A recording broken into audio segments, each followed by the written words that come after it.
Good evening, welcome to Konkan pulse. मी आता खूप दिवसांनी व्हिडिओ बनवते. तर गावी आले होते तर म्हटलं बनवूया व्हिडिओ.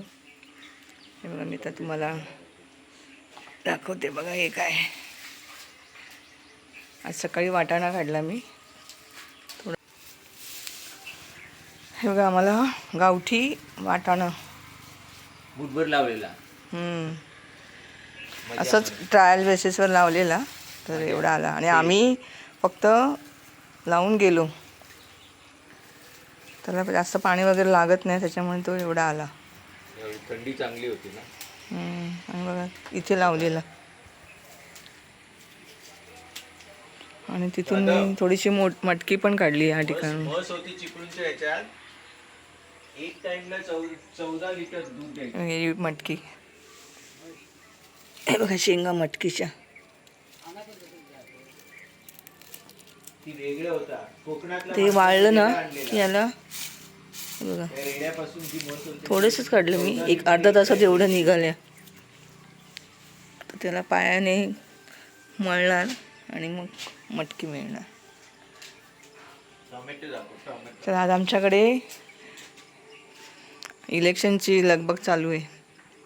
आमचे शेजारचे उभे आहेत आणि आता प्रचार. आजचा शेवटचा दिवस आहे. उद्या आचारसंहिता लागू होईल आणि परवा मग वोट देणार आणि मग आम्ही मुंबईला जाणार. खरं तर वोटिंगसाठी झालो आहे. ते पण थोडंफार लावलं आहे. काय काय फारसं आलं नाही, कारण आमच्या इकडे एवढं लक्ष नाही, लक्ष देता येत नाही. म्हणजे सारखं सारखं नाही जमत यायला. तर आम्ही हे जवळजवळ मला वाटतं महिन्यानंतर आलो. बघा हा आंबा बघा आमचा. केसर आहे ना तो, केसर आंबा ना. हो ते केशर. हापूस थोडासा झाला. हापूसचा या थोडासा झालाय. बघूया आता. कांद्याचं फूल बघ कसं आलंय मस्त. हे बघा कांद्याचं फूल आणि हे टोमॅटो बघा मस्त आलेत.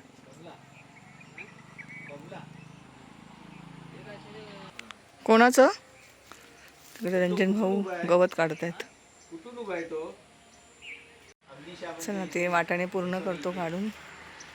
आणि छान मुळा पण आलाय. थोडासा मुळ्याची भाजी पण काढली मी. आणि बघा इकडे पण त्या साईडला पण थोडीशी मटकी आहे पाठीमागे माझ्या. त्याला अजून शेंगा यायच्या बाकी आहेत. तर आता पाणी जेव्हा येईल ना, यायला आमच्याकडे पाणी नाही आलं. इथून वरून कालव्याचं पाणी येतं ना, ते बंद आहे. चला बाय. हे बघा इलेक्शनचा आवाज येतोय बघा, प्रचार.